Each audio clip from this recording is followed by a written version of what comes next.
সালাম আলাইকুম বাংলাদেশ।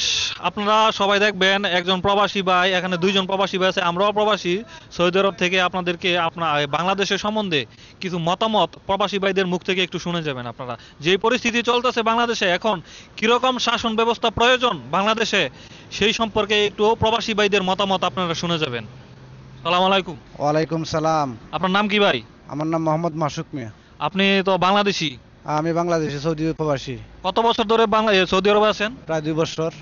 তো বাংলাদেশে যে পরিস্থিতি চলতেছে, সরকার পতনের পর যে পরিস্থিতি চলতেছে, সেই পরিস্থিতি অনুযায়ী আপনার কিছু মতামত দিয়ে যান। এখানে সবাই দেখতেছে, সবাই শুনবে আর কি, একজন প্রবাসীর মতামত কি বাংলাদেশ সম্পর্কে।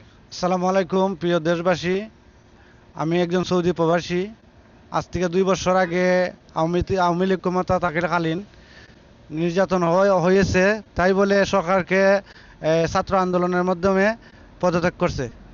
আমি প্রিয় দেশবাসীর কাছে একটাই অনুরোধ, যাতে আওয়ামী লীগ যা করেছে, এরম ধরনের কোনো দুর্নীতি, এরম ধরনের কোনো রাজনীতি আমরা আর বাংলাদেশে চাই না।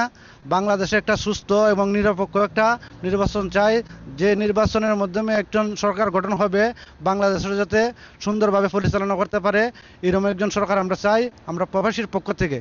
কারণ দেশে শান্তি না আসলে প্রবাসীরা শান্তি আর থাকতে পারে না। এই বলেই আমি আমার মন্তব্য পেশ করছি। সবাই ভালো থাকবেন, সুস্থ থাকবেন। আল্লাহ হাফেজ।